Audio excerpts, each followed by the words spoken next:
Donc le thème qu'on va essayer d'aborder ensemble ce soir va tourner autour de la notion du nom, nom N-O-M, je préfère préciser.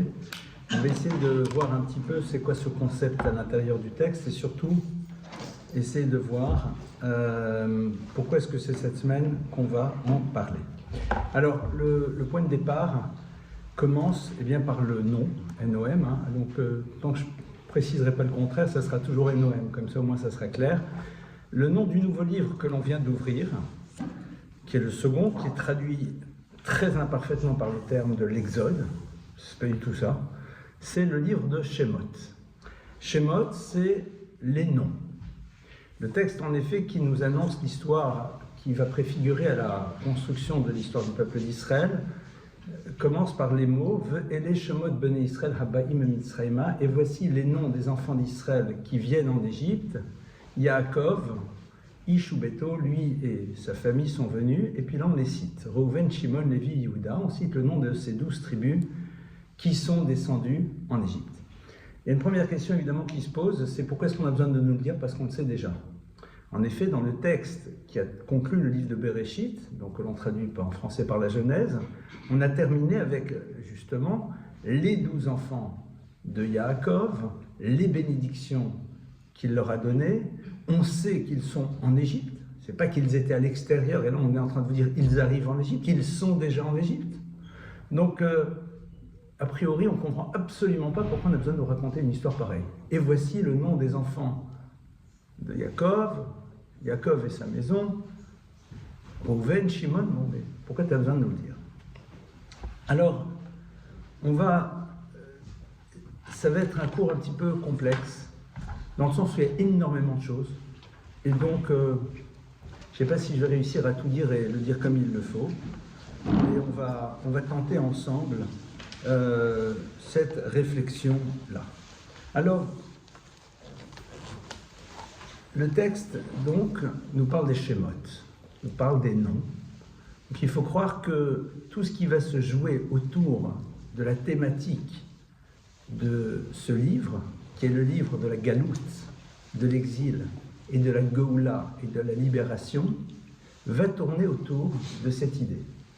Ve'ele Shemot bnei Israël, voici quelque chose que l'on appelle les noms des enfants d'Israël, et à partir de cela s'ouvre ce qui va être la construction de l'identité juive, c'est-à-dire et à la fois la confrontation à l'univers de la galoute, c'est-à-dire de l'exil, et dans un second temps, se retrouver dans l'univers de la Geoula, qui est donc l'univers de la libération. Alors, arrêtons-nous d'abord sur ce concept du nom. À quel moment on le voit émerger? Qu'est-ce que nos maîtres nous en disent? Il y a un texte qui nous dit la chose suivante dans le Talmud, dans le traité de Brachot, et qui nous dit « Menalan dishma garim ». D'où savons-nous que le nom génère des conséquences? Et intéressant de voir que tout de suite on pose l'idée que le nom va avoir une incidence sur quelque chose. On ne nous dit pas sur quoi. Shma garim, Grama, c'est une conséquence, c'est quelque chose qui va advenir. Et le texte nous dit, Amar Rabbi Eliezer dit, eh bien, cette idée-là que le nom a des conséquences, nous la prenons d'un verset, le Chazum Mifalot Hashem, Asher Sam Shamot Ba'aretz, Al Tikre Shamot et la Shemot. Ici est un verset des psaumes, dans lequel il y a marqué, allez, Chazou, contemplez, voyez les actions de Dieu qui a posé Shamot Ba'aretz. Et le terme de Shamot, disent nos maîtres, ne doit pas se lire Shamot, mais Shemot. Shemot qui veut dire donc les noms. Mais que veut dire Shamot? Shamot veut dire la destruction. On a ici quand même quelque chose de très curieux. On a un texte qui est en train de nous dire, sache que le nom va avoir des conséquences, et nous l'apprenons d'un verset dans lequel on te dit « vois ce que Dieu met en place comme action dans l'univers », et c'est quoi? Il a placé, alors dans la seconde lecture, Shemot, les noms dans la terre. Et donc il y a ici une forme d'association entre ce qui va se passer dans l'univers dans lequel on se trouve et en même temps le nom, comme si l'action de Dieu dans l'univers va être liée aux noms qui sont présents à l'intérieur de celui-ci. On va essayer de comprendre un peu plus tard ce que ça veut dire. Mais déjà, on a ici une première interrogation. C'est que le mot que tu utilises dans sa première lecture signifie shmama, c'est-à-dire quelque chose qui est du domaine de la destruction. Et c'est vrai que c'est peut-être là on va commencer à comprendre ce qui se joue dans l'univers du nom. Lorsque l'univers est créé, au tout début, le premier verset de la Torah nous dit « Bereshit bara Elokim et hashamayim vet haaretz ». Bereshit, traduction imparfaite, mais j'en ai pas d'autre. Au commencement, bara Elokim, le Créateur a créé, et hashamayim vet haaretz, et les cieux et la terre. Les maîtres du Zohar de la tradition kabbalistique nous disent que dans ce verset-là se retrouve ce qui est le projet du divin au niveau de la création. Shamayim ve'aretz, ce que l'on appelle les cieux et la terre. Second verset, ve'haaretz haïta tohu vavo, et la terre était tohu bohu. Et Rashi sur place va nous traduire ce terme de tohu bohu comme étant un univers dans lequel les choses étaient mishtomem. On a ici donc la même racine qui est le terme donc shmama, sham, et qui nous renvoie à quelque chose qui était complètement désordonné, qui était même un peu bouleversant, quelque chose qui n'allait pas. Or le mot shmama veut dire aussi quelque chose qui est complètement dévasté. Quel rapport? On va prendre le mot maintenant Shem, qui veut dire le nom. Si vous voyalisez le terme autrement, eh bien vous avez le terme de Sham. Sham, ça veut dire là-bas. Sham, là-bas, c'est-à-dire quelque chose vers lequel on tend, accéder à un but. Et on a déjà ici le point de départ sur ce que va représenter le nom. La notion du nom représente l'idée d'un objectif à atteindre par opposition à quelque chose qui est complètement dévasté, quelque chose qui est ce que j'appellerais un monde des possibles, mais qui n'aboutit pas. Se poser la question du non, c'est se poser la question de l'alternative entre une vie dans laquelle on s'interroge sur un objectif à atteindre, sur quelque chose que l'on veut obtenir, ou alors d'une réalité qui est un monde des possibles totalement inachevé. D'un côté Shmama, de l'autre côté la notion du Shem, du Sham. À partir de là, on va essayer de revenir un tout petit peu sur le premier terme, le Chomi Falot Hashem Asher Sam Shamot Ba'aretz. Le nom, Garim, génère quelque chose. Le nom ne peut générer quelque chose que dans la mesure où j'ai conscience de ce que voudrait dire un univers dans lequel j'oublie ce que veut dire le nom. Lorsque le verset nous cite « Voyez l'action que Dieu a mis en place avec la présence de ce qui est dévasté dans l'univers », c'est-à-dire, vous ne pouvez véritablement comprendre ce que représente le nom que dans la mesure où vous êtes prêt à imaginer ce que veut dire un univers dans lequel ce que représente le nom n'est pas présent. C'est quoi un univers dans lequel le concept du nom n'est pas présent? C'est un univers dans lequel, eh bien, tout simplement, l'individu est mishtomem, c'est-à-dire il est en permanence en train de s'agiter, et son agitation lui donne l'illusion d'être à l'intérieur d'une vie dans laquelle il manque l'essentiel, c'est-à-dire cette notion de finalité, cette notion d'objectif. Ça, c'est, j'ai envie de dire, un point de départ pour mieux comprendre ce qui va se jouer dans l'univers du nom, et on va rentrer par la suite, bien sûr, dans le monde des lettres et dans le monde des noms de manière extrêmement concrète. La galoute, l'exil, c'est quoi? C'est le lieu dans lequel le peuple d'Israël doit s'interroger sur le sens de l'expérience qu'il est en train de vivre et sur sa finalité. Le terme galout, qui veut dire exil, vient de la racine gal, qui veut dire révéler. Traduit de manière différente, l'histoire du peuple juif commence dès lors qu'il voit à l'intérieur de l'expérience de l'exil quelque chose qui est là pour l'amener à s'interroger sur la finalité qui doit être la sienne. En deux mots, est-ce que je vis véritablement la vie qui doit être la mienne? Est-ce que j'incarne véritablement mon nom? Est-ce que je suis prêt à découvrir à l'intérieur de celui-ci ce qu'il révèle de mon monde des possibles et le mettre en application ou pas? Ça, c'est au fond toute l'idée de ce qui va se passer dans ce livre. Et c'est vrai que s'interroger sur le nom, c'est être prêt à se confronter à l'exigence que va créer la connaissance de ce que veut dire ce nom. On ne peut pas être dans la découverte du sens de ce que veut dire le nom et ne pas dans un second temps mettre en application ce qu'il représente, ce qu'il veut dire. Alors ce qui est intéressant, c'est que dans l'histoire justement de ce qui se met en place en Égypte, au début il n'y a pas de nom. Il n'y a pas de nom. Il y a une forme de disparition des noms parce qu'on nous dit voilà les noms de ceux qui sont arrivés. C'est-à-dire que toutes ces tribus-là, au moment où elles arrivent, elles ont encore un nom. Elles ont encore un nom, c'est-à-dire elles savent qu'il y a un objectif, il y a quelque chose vers lequel on va tendre, et puis ils se retrouvent en exil.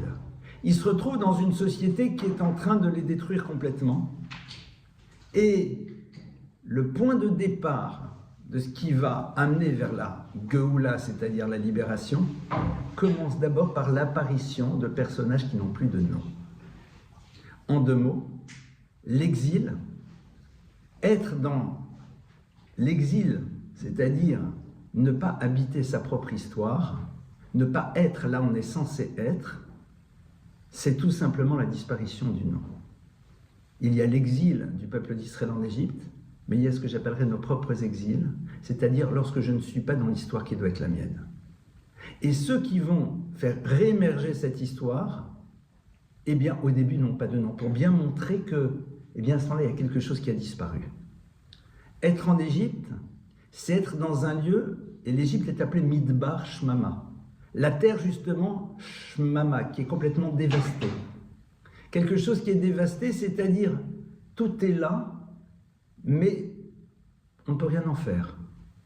Si vous dévastez une maison, eh bien, concrètement, tous les éléments sont présents, mais on ne peut plus rien en faire. Ils ne sont plus organisés, ça ne sert plus à rien. Ils sont là et puis il ne se passe rien. Le texte nous dit « Vayelech ish mi bet Levi vayikar et bat Levi ». Un homme qui appartenait à une tribu prend pour épouse une femme qui appartient à cette tribu. On connaît leur nom, mais on ne les cite pas. Et à ce moment-là, elle donne naissance à un enfant, un garçon, mais on ne nous cite pas le nom. Or, le texte va nous dire par la suite que cet enfant va avoir plusieurs noms, mais la Torah n'en parle pas. Elle n'en parle pas du tout. Et puis à un moment, cet enfant se retrouve dans le Nil, et là, il y a une jeune femme qui arrive, qui va le sortir de l'eau, et qui va lui donner un nom, Moshe. Mais quand vous prenez les lettres qui constituent le mot Moshe, même Shinhe, que vous les mettez à l'envers, vous avez le mot Hashem, le nom. C'est-à-dire que le point de départ du processus qui va amener à la Geoula, à la libération, c'est lorsque on redonne l'idée du nom à quelqu'un. Hashem, le nom par excellence. Hasham, c'est-à-dire de celui qui maintenant va donner une direction, une finalité, un objectif. Même la sœur de Moshe, qui est au loin, qui s'appelle Myriam, c'est sa sœur, mais elle a un nom, on ne le cite pas. Parce que justement, le processus n'a pas encore commencé. Le processus de notre propre libération commence lorsqu'on est d'accord d'accepter que nous portons un nom. Lorsque nous sommes d'accord de vivre pleinement ce qu'il veut dire. Lorsque nous sommes d'accord que celui-ci va nous renseigner sur la finalité qui va être la nôtre. Intéressant de voir. que lorsque le peuple d'Israël justement va sortir d'Égypte, il va y avoir marqué « Vachamushim alu bnei Israël meret Mitzrayim ». Et Chamushim, que l'on traduit de différentes manières, entre autres armée, le peuple d'Israël sort d'Égypte. Quand on nous parle d'arc et de flèches, il faut remarquer nos maîtres que Chamushim vient de la racine Chamishim qui veut dire 50. Et lorsque vous regardez le nom des 12 tribus d'Israël, il y a 50 lettres. Ils ont récupéré la totalité de leur nom. C'est avec la totalité de leur nom qu'ils sont armés pour pouvoir maintenant créer leur histoire future. Ça, c'est ce qui se met en place lorsque on se retrouve dans ce processus. Donc déjà, qu'est-ce qu'on a vu ici? On voit que le livre dans lequel le peuple d'Israël construit son identité, c'est un livre qui a comme terme, comme nom, Shemot. La notion du Shem, du nom, qui génère tout. Non point, comme on voudrait se l'imaginer dans un premier temps, même si on va y arriver dans quelques instants, d'une histoire, du nom qui serait quelque chose qui créerait chez nous, pas du tout. Le nom, c'est d'abord l'acceptation du Sham, de la finalité. Être prêt à accepter son nom, c'est savoir qu'en effet, pour sortir de son propre exil, il faut être prêt à assumer ce qu'il va vouloir dire et le vivre pleinement. L'Égypte, l'exil, c'est le lieu dans lequel on découvre ce que veut dire vivre dans un univers dans lequel le nom n'existe plus. La Géoula, le processus commence lorsque justement ces hommes et ces femmes sans nom décident qu'il y a une histoire à faire advenir. Vayeler Ishmi Bet Lévi. Il sait qu'il appartient à une histoire. Il appartient à la maison de Lévi. Lui-même, on ne connaît pas son nom, mais j'appartiens à une histoire. On donne naissance à quelque chose qui s'appelle Ben, un garçon. Et là maintenant, on engage le processus. À partir de là, on va rentrer maintenant un petit peu plus dans l'univers de nos noms à nous. C'est-à-dire, si on dit que Shema Garim, ça veut dire que les noms que l'on porte vont avoir un sens. Et pour cela, on va d'abord se tourner vers ce qui est à la racine du nom, c'est-à-dire l'alphabet hébraïque. Vous savez que l'alphabet hébraïque, c'est quelque part l'ADN de l'univers. Lorsque Dieu crée l'univers, il le crée avec des lettres, traduction. Les maîtres de la Kabbalah nous expliquent et nous disent que chaque lettre est au fond le vecteur d'une énergie qui a un potentiel de création. Et cette énergie de création se retrouve à l'intérieur d'une lettre qui, lorsqu'elle est prononcée, génère cette énergie qui elle-même est source de la création. Il va y avoir, plus tard dans l'histoire, un personnage que l'on appelle Betzalel. Betzalel, c'est une personne qui va être chargée de construire le Mishkan, c'est-à-dire le sanctuaire qui va préfigurer l'univers du temple. Et le Mishkan, le sanctuaire, c'est au fond le microcosme de l'univers. Le texte nous dit que Betzalel, c'est celui qui a été Betzel, à l'ombre de Dieu, c'est celui qui sait quelles sont les énergies que véhiculent les lettres, qui sait les associer pour pouvoir être créateur de ce qui sera la représentation, dans une forme de microcosme absolu, de l'univers entier.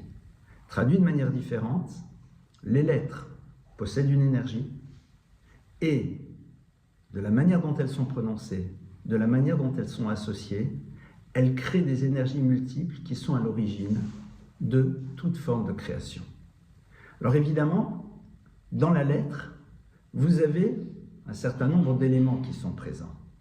Vous avez le nom de la lettre, vous avez sa graphie, vous avez aussi sa prononciation. On va prendre par exemple la lettre Aleph. La lettre Aleph, c'est quoi? Aleph, c'est Alouf. Alouf, c'est quelque chose qui est au-dessus de tout. Celui qui dirige de manière absolue. En même temps, dans sa graphie, la lettre Aleph est constituée de 3 petites lettres qui sont associées ensemble, la lettre Vav qui est une lettre transversale, et puis vous avez la lettre Yud au-dessus et Yud en dessous, qui font 26, qui est la valeur numérique du nom de Dieu. La lettre Aleph aussi ne se prononce pas. Intéressant de voir que l'alphabet hébraïque commence par une lettre totalement muette. Puisque vous savez qu'en hébreu, l'hébreu est une langue consonantique, vous avez des consonnes, et puis après on voyellise. Donc, si je prononce les différentes lettres de l'alphabet, je commence par la seconde, Bet, qui se dit B, Gimel, G, Dalet, D, He, V, E, etc. La lettre Aleph, qui est la première lettre, si vous me demandez de la prononcer, je fais. S'il n'y a pas de voyelle, il n'y a rien. La lettre He, c'est Ha. La lettre Aïn, c'est E. Il y a quelque chose. Une fois, il y a quelque chose qui doit s'exprimer. Une fois, il y a quelque chose qui est au niveau de la gorge. La lettre Aleph est une lettre totalement silencieuse. Intéressant de voir que l'alphabet commence par quelque chose qui est du domaine du silence. Qu'est-ce que ça veut dire? Ça veut dire que je dois savoir une réalité, même si elle est complètement invisible. Traduit de manière différente, ce qui construit l'univers, c'est la conscience de la dimension complètement inabordable de ce que représente le divin. C'est à partir de ce préambule que je peux rentrer dans le monde de la construction. Parce que ce que je vais voir de manière concrète dans le monde risque de me faire oublier qu'il y a quelque chose qui est totalement invisible qui en est à l'origine.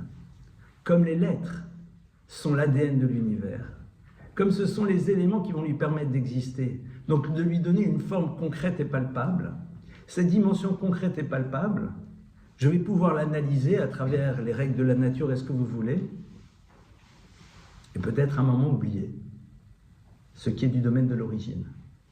Pour nous le rappeler, on te dit l'élément qui génère la création, qui est la lettre, la première justement, est totalement inaudible. Mais elle est là. Elle est présente. Et cette idée-là, tu dois la voir clairement à l'intérieur de ta tête. Pourquoi? Parce que lorsque, avec ces lettres, tu vas avoir ton nom, Avraham, Yitzhak, Yaakov, Rivka, Rachel, ce que tu veux, tu ne pourras comprendre ce que veut dire le nom et la responsabilité que ça crée que dans la mesure où tu acceptes qu'il y a quelque chose qui est à l'origine. Le principe de responsabilité que crée la connaissance de son nom ne s'installe que dans la mesure où je suis d'accord qu'il y a une origine aux choses et que c'est cet élément qui est à l'origine de tout le divin qui crée chez moi une obligation, une responsabilité dans le monde. Sinon, pourquoi vous voulez que j'ai des responsabilités? Pourquoi vous voulez que j'ai un objectif? Oui, je vais avoir mon objectif à moi personnellement, celui qui va satisfaire mes désirs et mon envie de mieux être, mais non pas quelque chose qui va au-delà de ma propre histoire. Je saurai ma propre finalité. Les gens vont dire, oui, j'ai un objectif de gagner, de me marier, d'avoir, de ce que vous voulez, de faire le... Mais tout ça, c'est le mien que je détermine. Il n'y en a pas un qui existe et qui est une figure imposée et qui est présente à l'intérieur de mon nom. À partir de là, essayons de comprendre que chaque lettre va représenter une notion. Et je ne vais pas les analyser, les 22, là j'ai amené ce truc-là parce que j'ai noté quelques petites choses, mais je n'aurai pas le temps de les voir toutes. On va en prendre tout simplement 2-3 petites choses. Par exemple, maintenant je vais prendre 2-3 exemples de lettres. Et de lettres qui, lorsqu'elles sont dans nos noms, nous ouvrent à des choses sur lesquelles il y a lieu de réfléchir. Je vais prendre par exemple la lettre Shin, d'accord? La lettre Shin qui se prononce Sh. Shin est à la racine d'un mot qui est le mot le shanot, shinouï, qui veut dire la transformation. Lorsque vous avez en première lettre de votre nom cette lettre Shin, elle vous indique qu'un des éléments que vous allez devoir développer dans votre vie, parce qu'il fait partie de vous-même, c'est l'idée du changement et de la transformation. Si ce n'est que ça peut prendre une double dimension, soit celle d'être dans un mouvement ascendant, soit d'être dans une incapacité à rester là où on est et se retrouver dans un mouvement perpétuel. La personne qui a besoin sans arrêt de changer de travail, changer d'objectif, changer de ceci, changer de cela. Ou alors au contraire, celui qui voit dans sa vie l'idée qu'il y a lieu d'opérer des changements à l'intérieur de lui-même. Traduit de manière différente. Le Talmud nous dit Shmagarim. Le nom va avoir des conséquences. Traduction, les lettres qui constituent ton nom révèlent des éléments qui sont présents à l'intérieur de toi, mais tu as la liberté pleine et entière de les utiliser dans une direction comme dans une autre. La lettre, donc Shin, nous renvoie, surtout si elle est en début de mot, nous renvoie au fait qu'il y a quelque chose à l'intérieur de nous qui est du domaine du mouvement, mais à nous de savoir si c'est un mouvement de celui qui ne s'est jamais satisfait de là où il se trouve, il a toujours besoin de changer, ou qui au contraire justement décide d'opérer un changement à l'intérieur de lui-même. La lettre, par exemple P, la lettre P, qui est la bouche, d'accord? La bouche, le terme P, qui veut dire à la fois, c'est la lettre P, c'est aussi P, la bouche. Or, la bouche, c'est quoi? C'est une ouverture. Vous constaterez d'ailleurs qu'en hébreu, c'est très intéressant, les mots qui nous renvoient à l'ouverture commencent tous par la lettre P. Ptira, la notion d'ouvrir. Vous avez beaucoup d'autres mots qui sont liés à cette notion d'ouverture. Quelqu'un qui a la lettre P en début de son nom va avoir à l'intérieur de lui cette idée de s'ouvrir à. Maintenant, évidemment, je m'ouvre à quoi? Et c'est là où en effet se situe notre espace de liberté. Évidemment, le danger serait de vouloir se sentir enfermé par le nom qui est le nôtre. Pourquoi? Parce que le nom que l'on porte n'est pas celui qui détermine notre existence, mais nous indique quels sont les défis auxquels nous allons être confrontés. C'est la raison pour laquelle, lorsque vous avez par exemple, on va prendre le nom d'Abraham, Abraham c'est à la base Avram, Av, le père Ram, qui est puissant, et puis après Av Hamon Goïm, le père d'une multitude de peuples. C'est-à-dire que le nom va indiquer ce que va être sa responsabilité à l'intérieur de l'histoire. Il y a certaines lettres qui ont des énergies particulières. Par exemple, la lettre Samer. Samer, c'est la lettre qui peut signifier la fermeture. Mais soit la fermeture dans la capacité de protéger et de se protéger, je sais protéger, je sais enfermer les choses pour les protéger, ou alors je m'enferme à l'intérieur de moi-même. La lettre He, qui est la lettre qui ouvre vers des choses complètement nouvelles, comme le verset nous dit, Hey lachem zera, voici que vous allez avoir une semence. C'est pour ça que Sarai, qui ne peut pas avoir d'enfant, au moment où il rajoute la lettre He, devient Sarah, celle qui va pouvoir justement donner la vie. La lettre Vav nous renvoie à la notion du chibour, c'est-à-dire la capacité de créer un lien entre les choses. Mais à nous de savoir entre quelle et quelle chose on veut les mettre en place. Alors, on va essayer de comprendre un petit peu mieux comment fonctionnent les choses.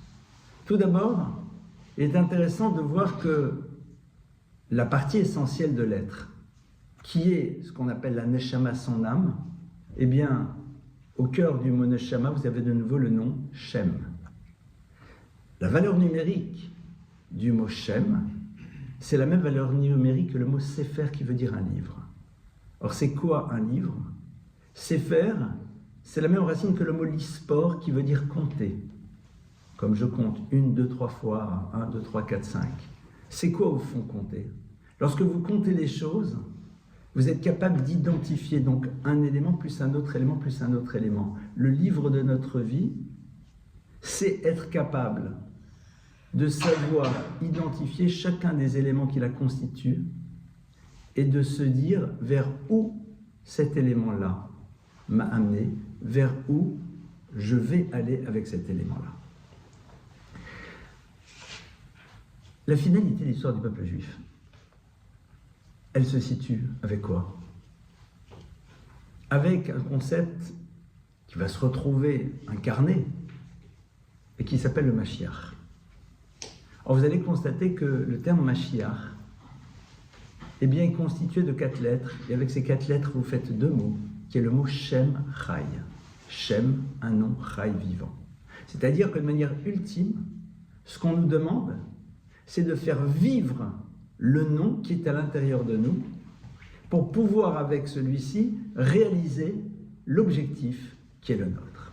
Alors, évidemment, vous allez dire, oui, mais notre nom, on ne l'a pas choisi, notre nom, on nous l'a donné, et ce nom-là, eh bien, très souvent, c'est le nom de l'arrière-grand-mère, de l'arrière-grand-père ou de qui vous voulez.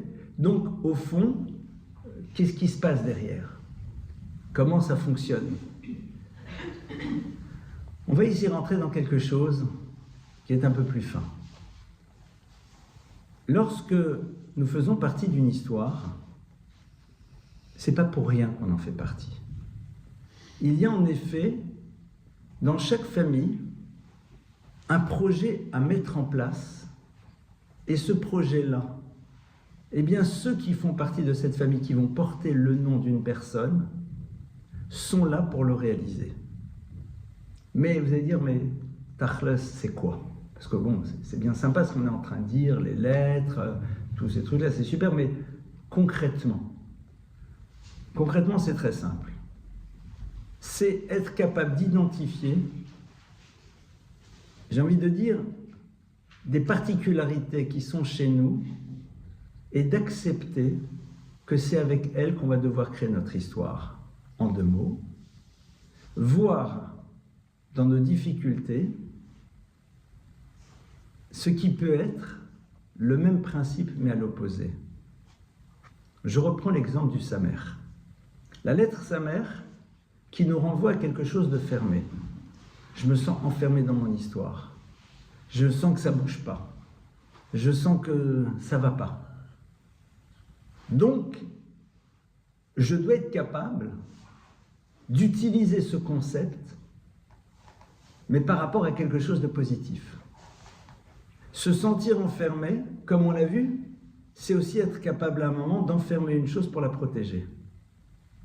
Et se dire peut-être que une de mes fonctions dans cet univers, c'est de savoir protéger et de se dire en quoi je peux récupérer l'énergie de cette lettre et la mettre dans une dimension positive qui fera que, eh bien, parce qu'elle est utilisée dans cette direction, évidemment, l'élément dans lequel elle se trouvait précédemment disparaît. La lettre est là, elle a cette énergie. Cette énergie, comme on l'a vu, elle peut être comprise de 2 manières. Comme la lettre Shin, le chinois. Je suis là, je suis pas stable, je bouge sans arrêt, je m'interroge, je change de travail, ceci, cela. Ça va pas, j'arrive pas à prendre de décision, je repars, Et ton nom, il commence par Shin, Shimon, ce que tu veux. D'accord? À partir de là, tu dis, ok, super. Génial. Donc en vérité, il y a une énergie. Et ma liberté, c'est de savoir comment je l'oriente. Comment maintenant je vais la tourner. La première lettre de mon nom, c'est Aleph. Aleph, c'est très beau, c'est la dimension de la spiritualité, mais c'est aussi un monde dans lequel je me déconnecte de la réalité. Je suis dans mes rêves, je suis dans mes fantasmes. Je suis dans ma dimension, sans ton péjoratif, mais de cet artiste qui est complètement déconnecté. Et je suis là dans un monde. D'accord? Et je me rends bien compte que derrière, il n'y a pas grand-chose qui se crée, ou alors je me balade de dérapage en dérapage. Parce que justement, j'ai cette force de m'attacher à quelque chose qui n'est pas du domaine de l'ultra-concret, mais qui s'appelle la spiritualité, le divin.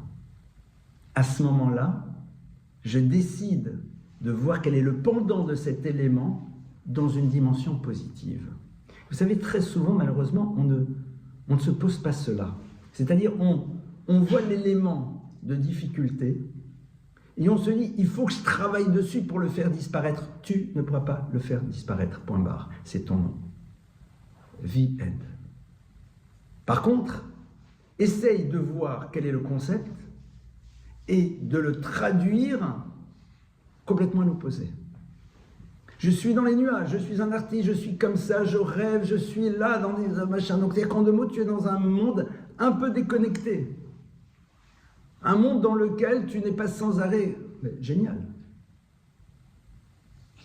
Donc, va maintenant vers quelque chose qui est du même principe.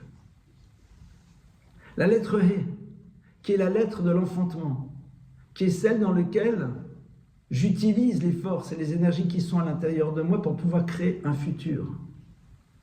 D'accord? Mais cette lettre He, elle peut être aussi dans un monde dans lequel je crée sans arrêt, mais des choses dans lesquelles rien n'advient. Des relations qui s'arrêtent. Je crée une nouvelle relation, tu crées. Et donc dans ce cas-là, oui, la lettre E, elle est bien présente. Mais à un moment, je peux m'interroger sur, suis-je prêt à m'inscrire dans quelque chose qui sera justement à l'image de Sarah, c'est-à-dire quelque chose qui va faire arriver une autre histoire. Et ça, c'est le travail que chacune et chacun d'entre nous est censé faire par rapport au nom qui est le sien. Le grand danger serait de vouloir analyser son nom et de passer à côté de la bonne analyse, parce que il y a plusieurs lettres dans un nom, la première est la plus importante, la seconde aussi, la troisième aussi, donc il faut chaque fois bien comprendre à quoi elles correspondent.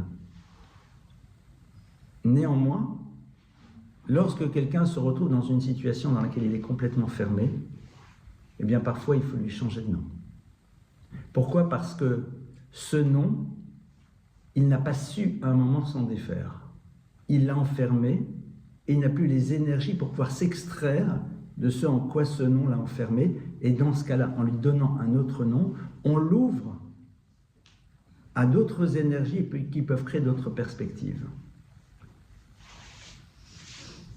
Le Shinu et Shomotam. Le texte nous dit que ce qui fait que le peuple d'Israël va pouvoir sortir d'Égypte, c'est qu'ils vont avoir un mérite, c'est qu'ils n'ont pas changé de nom. C'est quoi qu'ils n'ont pas changé de nom? Le Shinu et Shomotam, c'est-à-dire l'idée que l'histoire se joue derrière un nom est quelque chose qui était toujours inscrit à l'intérieur d'eux, même si concrètement, ils n'y arrivaient pas encore. Même si concrètement, ce n'était pas quelque chose qui pouvait le mettre en place, qu'il arrivait à mettre en place, mais l'idée était présente. On sort de l'histoire qui n'est pas la sienne, c'est-à-dire de ce qu'on appelle un exil, parce que l'exil, c'est de ne pas être là où on est censé être. À partir du moment où cette idée que j'ai un projet que Dieu me confie et que je me dois de réaliser, qui est présent dans mon existence. J'insiste. Je vous rappelle que le début de l'alphabet, c'est cette lettre muette. C'est-à-dire, la Torah nous demande d'appréhender le monde avec cette conscience qu'il y a une origine et que j'ai un projet qui m'a été confié. J'ai un projet qui m'a été confié. Et pour le réaliser, j'ai besoin d'un quotidien sympathique, serein, ce que vous voulez. Mais ce ne sont que les cadres. Lorsque pour moi le cadre devient finalité, alors j'oublie ce que peut être mon projet. Et ça, en effet, c'est ce qu'on appelle shmama.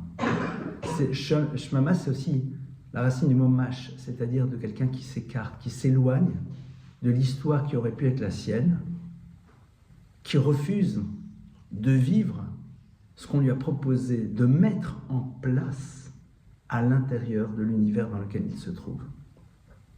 Donc là, l'Israël, le peuple d'Israël, eh bien, c'est Dieu qui lui donne son nom. Loïkare Shimcha Yaakov Kim Israël. Dieu dit, ton nom maintenant sera Israël. Dieu dit, Israël, c'est ton nom. C'est-à-dire, rappelle-toi que ton nom, je te le donne moi. Pour que cette idée-là soit bien présente, c'est moi qui te donne ton nom. C'est-à-dire, je te demande de te rappeler que tu vas en effet avoir un objectif et ne confonds pas le cadre avec la finalité. Or, on est dans un monde dans lequel les cadres sont devenus les finalités. Et c'est là où, en effet, on passe à côté de son histoire. Je reviens à nouveau. Le nom, donc, est constitué de ces lettres, qui elles-mêmes révèlent les spécificités, j'ai envie de dire psychiques, spirituelles ou autres, ce que vous voulez, qui sont présentes à l'intérieur de nous. Notre espace de liberté, c'est de savoir si on est prêt à mettre en place les choses dans une direction ou dans une autre. Et c'est au moment où on le fait qu'on est en train de remplir notre projet d'existence. C'est-à-dire notre projet de vie, il se met en place à partir du moment où j'ai fait le choix d'utiliser ces lettres qui révèlent ma singularité dans cette dimension positive. Le Shin dans une transformation intérieure et dans un second temps dans une action pour amener les univers dans lesquels je me trouve à savoir se transformer. Mon Aleph, pour pouvoir développer cette dimension de spiritualité et non pas juste de ce qui pourrait sembler être une spiritualité mais qui n'en est pas. Le Hey, pour ouvrir vers quelque chose qui sera un vrai devenir, etc., etc. Alors, pour cela, évidemment, il faudrait prendre toutes les lettres de l'alphabet, les analyser les unes derrière les autres. Je vais m'arrêter encore sur 2-3 lettres. On va prendre la seconde lettre de l'alphabet, la première qui se prononce. Mais vous savez que si on a oublié qu'il y avait la première, l'alphabet se pervertit complètement. Pourquoi? À quel moment de l'histoire on voit que on s'est posé la question de la finalité? C'est dans la première transgression. Lorsque Adam et Ève ne sont pas à l'écoute de la parole divine. Ne sont pas à l'écoute de la parole divine. Suite à cela, eh bien, ils vont rentrer dans un univers complètement nouveau, qui est l'univers du vêtement. C'est intéressant de voir que après la transgression, il faut qu'il y ait un vêtement. Pourquoi? Qu'est-ce qui s'est passé? Le vêtement en hébreu, ça se dit comment? Beged. Beged, c'est bagad. Bagad, c'est quoi? C'est la trahison. Pourquoi? Parce que Beged, c'est Bet, Gimel, Dalet. C'est le début de l'alphabet, mais avec l'absence de la première lettre. L'alphabet hébraïque, c'est Aleph, Bet, Gimel, Dalet, etc. Le terme Beged, qui est l'habit, c'est-à-dire l'élément maintenant qui recouvre et qui cache, et qui donc m'oblige à découvrir maintenant les choses. C'est la trahison, c'est-à-dire on n'a pas été dans l'histoire qui aurait dû être la nôtre. C'est le monde dans lequel il y a les énergies qui sont là, mais tu as oublié le Aleph de Dieu. C'est-à-dire un monde dans lequel l'idée de c'est quoi au fond cet objectif qu'on t'a assigné a été mis de côté.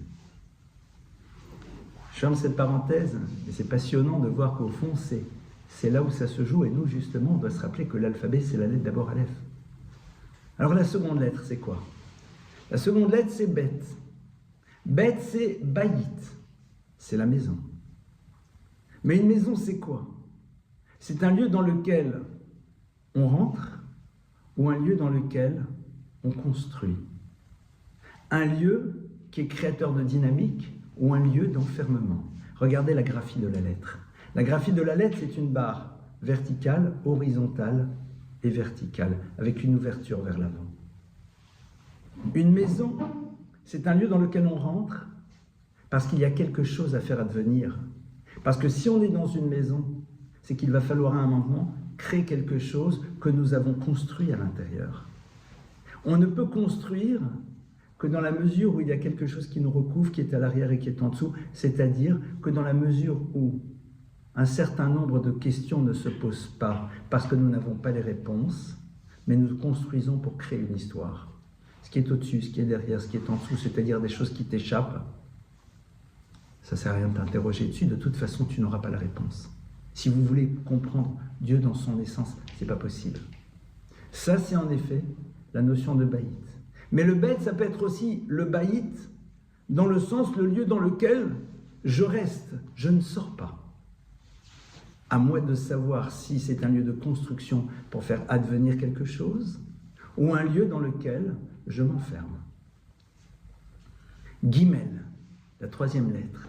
Guimel qui vient de la racine gomel. Gomel, c'est quoi? C'est sevrer. C'est quoi cette notion de sevrer? Sevrer quelqu'un, c'est lui donner son indépendance. Parce que lorsqu'un enfant est sevré, c'est qu'il n'a plus besoin de sa mère.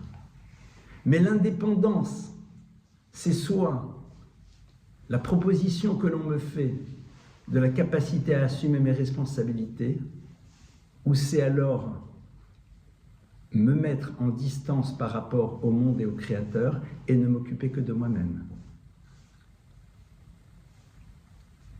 De nouveau cette alternative. Dalet. Dalet, c'est quoi? C'est Delet, c'est la porte, et c'est aussi Dal. Dal, c'est quoi? C'est quelqu'un qui est pauvre. La pauvreté, c'est quoi? C'est soit quelque chose qui t'enferme, soit quelque chose qui te permet de savoir où se situe l'essentiel. On est toujours pauvre de quelque chose. La pauvreté, c'est tout simplement s'interroger sur ce que représentent véritablement les choses et leurs valeurs. On peut décider d'être pauvre toujours de quelque chose et donc de ne jamais avoir appris la valeur de ce que l'on a. Certaines personnes se sentiront pauvres toute leur vie parce que d'autres seront toujours plus riches qu'elles. Le pauvre, c'est celui qui voit ce qu'il n'a pas, mais qui est capable de faire le constat de ce qu'il a. Parce que je vois ce que je n'ai pas par rapport à ce que j'ai. Donc comme je le vois par rapport à ce que j'ai, eh bien à ce moment-là, ma vie, elle n'est plus la même. Et de nouveau, toujours, c'est le même principe, etc., etc. Zaïn. Zaïn, c'est quoi? C'est que les Zaïn, c'est un instrument de guerre. La lettre Zaïn qui est pointue, c'est quoi faire la guerre? La guerre contre qui? Contre ce qui m'empêche de devenir moi-même, ou contre les autres qui m'obligent à m'interroger sur ce que je dois transformer chez moi. Vous avez des gens qui toute leur vie feront la guerre contre ceux qui les interpellent, contre ceux qui, de par leur présence, les bouleversent. C'est ton choix. Mais dans les deux cas de figure, tu révèles que tu es une énergie. Mais il faut savoir dans quel sens elle est dirigée, etc., etc. Je ne vais pas vous faire la totalité de l'alphabet, mais comme vous voyez, il y a quand même quelque chose de passionnant. Alors, au niveau des règles, évidemment, du nom, il faut savoir que là, il y a 3 dimensions chez l'être, Nefesh, Ruach, Neshama. Nefesh, c'est la dimension purement physique, de vie organique. Ruach, c'est ce que j'appellerais l'esprit, c'est-à-dire l'élément spécifique de l'humain, et Neshama, son âme, c'est-à-dire le lieu de connexion avec le divin. La première lettre correspond à la Neshama, la seconde au Ruach et la troisième au Nefesh. C'est la combinaison des 3 qui nous permet de mieux comprendre. C'est la raison pour laquelle, quand vous allez parfois devant certains kabbalistes, alors il y a beaucoup d'escrocs dans ce domaine, hein, je vous rassure, mais quand vous allez parfois devant vraiment des kabbalistes qui connaissent parfaitement le sens des lettres, ils arrivent à percevoir très très vite où se situent vos enjeux essentiels à travers l'analyse des lettres qui constituent votre nom. Et à partir de cela, peuvent nous donner des indications de tendance sur un travail à faire dans un sens comme dans un autre. Mais il faut savoir chez qui on va, et la plupart du temps, on n'est pas obligé. Il y a juste à faire le constat de mon lieu de difficulté pour savoir qu'il y a quelque chose peut-être à transformer dans l'autre sens. On va avancer encore un petit peu, on a encore quelques minutes. Ve'ele Shemot Bnei Israël. Donc voici les Shemot, les noms, Béné Israël, des enfants d'Israël qui viennent en Égypte. Ce qui est intéressant, c'est, on nous dit qu'on vient en Égypte. Donc il faut croire que c'est intéressant de savoir qu'on est en Égypte. Et pourtant, on est au courant qu'on est en Égypte. Habaïm Israël qui viennent en Égypte, non mais on y est quoi. On est arrivé, Jacob, ses enfants, etc., etc. Donc c'est bon. Mitzrayim en vérité, eh bien le terme de Mitzrayim lui aussi veut dire quelque chose. C'est-à-dire que le terme nous renvoie à quelque chose. C'est quoi Mitzrayim? Mitzrayim vient de la racine Meitzar. Meitzar c'est quoi? C'est quelque chose d'étroit, quelque chose d'enfermant. Le peuple juif va redécouvrir l'importance du nom à l'intérieur d'un lieu qui est justement Tsar, qui est étroit. C'est quoi quelque chose qui est étroit qui? Mitzrayim. Qu'est-ce que ça veut dire? Comment on est enfermé? C'est quoi? C'est technique? On sait que l'Égypte est dirigée. Elle est dirigée par des individus, mais qui sont au-delà d'eux-mêmes des concepts, ce qu'on appelle les pharaons. Alors après, ils ont leur petit nom, n'est-ce pas? Mais ce sont les pharaons. Or, pharaon, paro, quand vous prenez les termes, les lettres du mot paro, vous avez deux mots qui émergent. Le premier, c'est parouaou. Paroua, c'est celui qui est un peu dans une forme de lâcher-prise.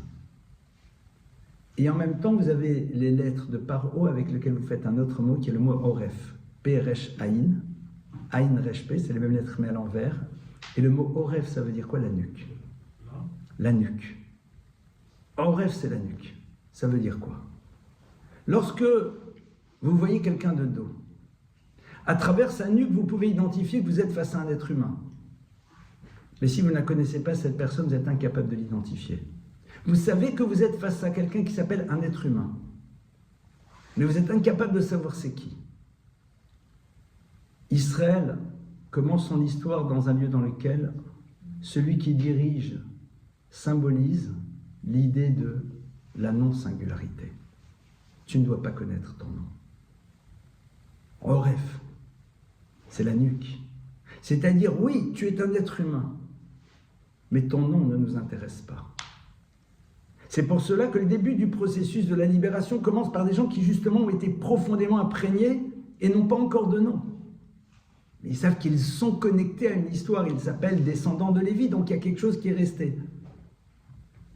Et c'est là où en effet, et les Shemot, voici les noms. C'est-à-dire qu'au moment où on arrive là-bas, dans le lieu de Shemama, dans le lieu dans lequel il va y avoir justement cette dimension dévastée, dans le lieu dans lequel justement on va faire disparaître le nom, on se retrouve dans un univers qui nous enferme, parce que l'enfermement, c'est la perte de sa singularité. Pourquoi? Parce que tu n'es maintenant que dans ta dimension purement animalo-humaine, j'ai envie de dire, c'est-à-dire tu es limité à ta réalité ici-bas et ça s'arrête. Et ça c'est dramatique, c'est pour ça qu'en Égypte, c'est parois, on se lâche. Parce que si tu n'es pas dans ce mouvement, mais qui est un mouvement circulaire dans lequel, j'ai presque envie de dire un mouvement orgiaque, c'est plein la vie. S'il n'y a plus de Netflix, s'il n'y a plus de boîte, s'il n'y a plus d'ambiance, si on ne danse plus sur la plage, c'est horrible. Mais parce que justement, la singularité a disparu. Et même quand on te parle de projet, c'est te marier, avoir des enfants, avoir une maison, et avoir que les cadres. Et ça s'arrête au cadre. C'est là où en effet le peuple d'Israël se retrouve. Et la totalité de nos âmes sont là-bas, ont été là-bas. C'est-à-dire qu'on a pris conscience au plus profond de nous-mêmes que c'est quelque chose qui est impossible. Mais on a failli disparaître. On a failli disparaître dans un lieu dans lequel, parce que celui qui dirige, c'est Paro. C'est celui qui te dit tu n'as pas de singularité. Donc tu es enfermé dans une histoire qui se limite à ta réalité ici-bas. Et pour qu'il se passe quelque chose, faut que ça bouge. L'illusion qu'il s'est passé quelque chose. Mais en vérité, ce qui s'est passé hier se passera aujourd'hui, il n'y a pas eu de mouvement. Si ce n'est que peut-être ce soir, tu peux boire un peu plus d'alcool parce que ton corps s'est habitué. Mais c'est tout. Ça s'arrêtera là. Et c'est là où, en effet, il y a des êtres qui ont décidé de se projeter dans un futur, à qui reste encore cette appartenance, mais à qui on n'a pas encore donné de nom. Et le nom va émerger. Moshe, Hachem, le nom par excellence. Kiminamaim, il sort de l'eau. Ça veut dire que l'eau, c'est quoi? Dit le Maral, c'est Chomer Belotsura. C'est un matériau sans forme, puisque l'eau prend la forme du contenant dans lequel elle se trouve. Justement, on va donner une forme aux choses, on va leur donner un sens. Le matériau terre, le matériau univers dans lequel je me trouve, il est là et je lui donne du sens. Comment? Parce que Moshe, c'est celui qui, justement, va transmettre la Torah, qui, à travers les mitzvot, va te dire que chaque élément de ta vie, dans sa concrétude absolue, il participe de quelque chose, d'un projet dont tu es le vecteur.